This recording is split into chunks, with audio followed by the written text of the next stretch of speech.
Ewan ko lang kung pinag-isipan talaga ito ni Senator Zubiri. Akalain mo iminungkahi niya na ipagbawal ang paggamit ng social media sa mga kabataan edad 16 pababa. Mukhang malabo pa sa sabaw ng pusit yan Ito si Senator Zubiri, magaling dati yan. Pero ngayon, ewan ko lang, bakit siya nagkakaganyan? Papayag ba ang mga magulang dyan? Pwede namang kontrolin ng mga magulang yan. Depende pa rin sa mga magulang yan. Kasi sa panahon ngayon, naku po, social media, yung ganyang edad, 16, maraming kokontra talaga sa kanya. So, ayon dito, sa isang post, ibinahagi ni Senate Majority Leader Juan Miguel Zubiri ang kanyang mungkahi na ipagbawal ang paggamit ng social media sa mga kabataan 16 anyos pababa matapos ang kanyang nangyaring trahedya sa Tacloban City. No, ngayon ito, social media na naman. Mas maganda nga yung naisip ni Senator Robin Padilla kaysa naisip mo, Zubiri.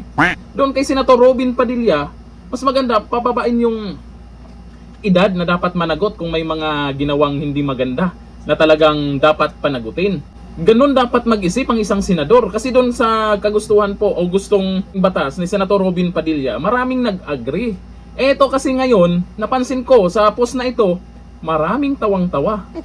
Kasi malabo talaga yan. Sa panahon ngayon malabo po yan. May mga papabor siguro kasi totoo naman, ang social media minsan talaga mayroong negative.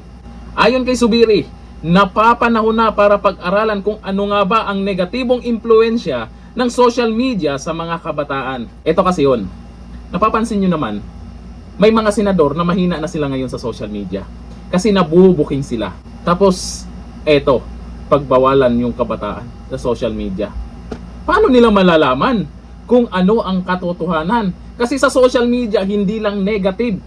Meron ding positive dyan. At sa panahon ngayon, di ko lang alam na uubra yung naisip ni Senator Zubiri. Ayon dito kay Maria Sales, yung naisip ni Zubiri, malabo pa sa kanal. Sabi ni Tata Noel, na sa mga magulang naman yun. Sabi ni Blight Elore, Hilom Zubiri. Maraming mga nag-comment yan, mukhang walang papabor dito kay Senator Zubiri sa naisip niya. Sana pag ikaw ay isang senador at gagawa ng batas, pag-isipan mo ng mabuti kung tama yung gagawin nyo. Hanggang dito lang, thank you. Bye-bye.